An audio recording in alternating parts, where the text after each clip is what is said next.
The New York Giants just solved their biggest problem. But before I get into that, do me two things.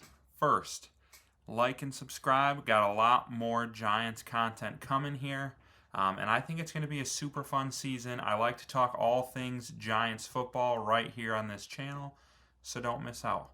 And then thing number two, give me your comments and takeaways from that Giants-Eagles game. Man, was that a fun one to watch. Probably the most complete Giants game I've seen in years. This team is just so much fun. They're playing with so much energy. But let me hear from you. Who were you most excited to watch? What were the biggest moments of the game in your opinion? And then maybe even give me some predictions for next week's game against the Broncos. I always like to hear from you, so let me know in the comments. But coming into the year, I think there is a fair debate about what the biggest weakness on the Giants is. I think a lot of people would have said offensive line, and I wouldn't put up a huge fight about that. I think with Andrew Thomas being healthy, which he is now, I think the offensive line is pretty decent, and I wouldn't say it's the biggest issue. If he goes down again, well, maybe it's a different story, although Marcus Bowe did fill in pretty well for him. Right now, it kind of feels like receiver is the biggest issue, but I wouldn't consider that a long-term issue because it's only an issue because of injuries. Once Malik Nabers is back, he and Wandale and Slayton, I believe, are a good trio of receivers. And then, coming into the year, some people would have said quarterback, but I think we all know the Giants have their franchise guy. But watching the Giants this season, early on, it felt like the biggest weakness was their secondary. Especially in that Cowboys game, the team put up 40-plus points.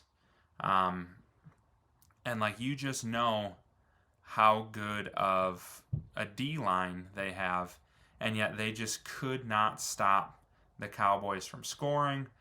Paulson Adebo has been solid in that cornerback 1 spot, but the cornerback 2 spot has been rough, and the safeties have not been very good either. But that finally changed this past Thursday in the Eagles, and hopefully that this propels the Giants toward being more solid as a whole on defense. And the guy I'm talking about here is Cordell Flott. Obviously, the biggest moment of the game, it seemed like, the Giants were winning. I think we all felt like they had a good chance, but Eagles were driving, and I think a lot of people started to panic, like, oh no, we've seen the Giants lose this game before. But then Flott had that beautiful jump on that route, picked it off, almost ran it back for a touchdown, and the game was never close again. And it honestly goes even beyond that one play.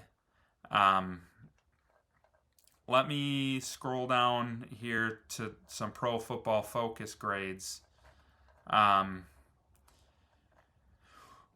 Overall, Flott,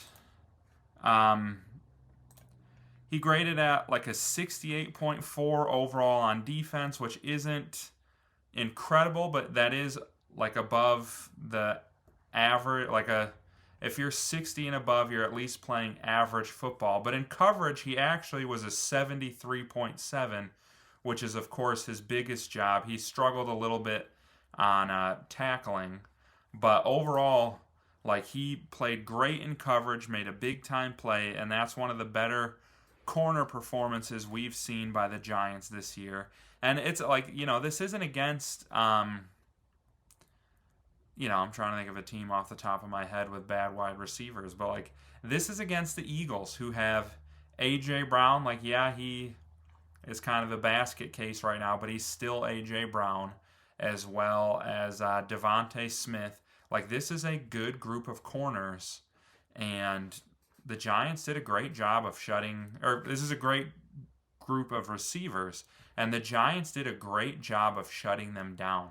And then he only played 16 snaps, but Dane Belton actually played a great game at free safety, and even Javon Holland was pretty solid at free safety as well.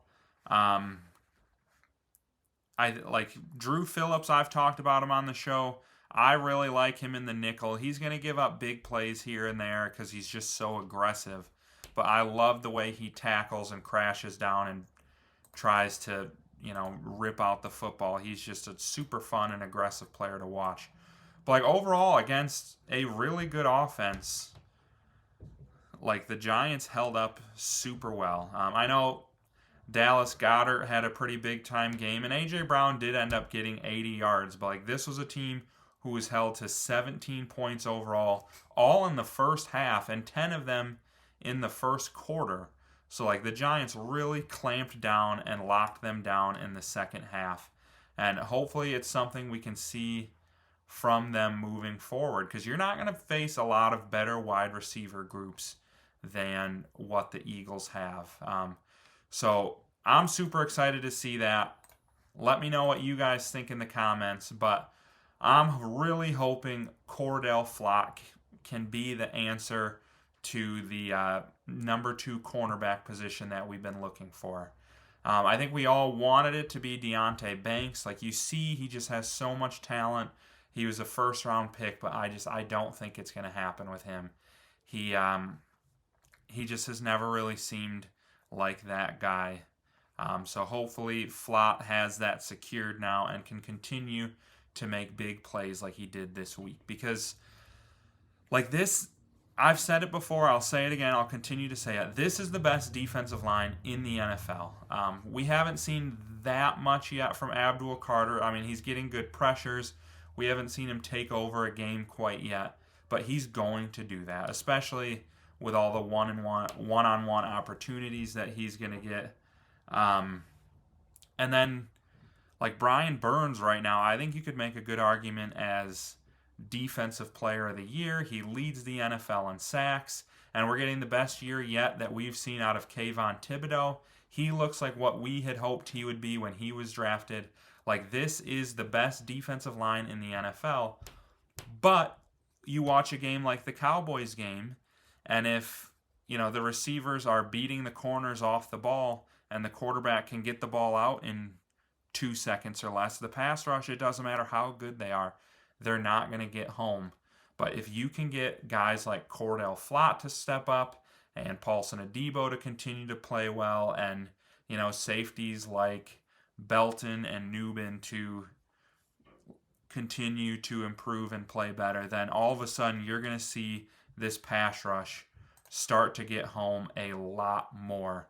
And you definitely saw that in the Eagles game. I mean, I think they only finished with 3 sacks on the day, but they were in Jalen Hurts' face a lot of the day, and they even clamped down pretty well against the run, which they haven't been doing a ton of. So, like, if the corners and the safeties continue to play better, I think this has top 10 defense in the NFL potential, maybe even top 5 if Abdul Carter continues to develop. And then this offense, sky's the limit with Jackson Dart. He looks like a superstar, and especially once Malik Neighbors gets back, this could be an elite offense and an elite defense and a super fun team to watch. So, Giants fans, remember, give me your comments and opinions on that Eagles game, and then don't forget, just like and subscribe on the way out.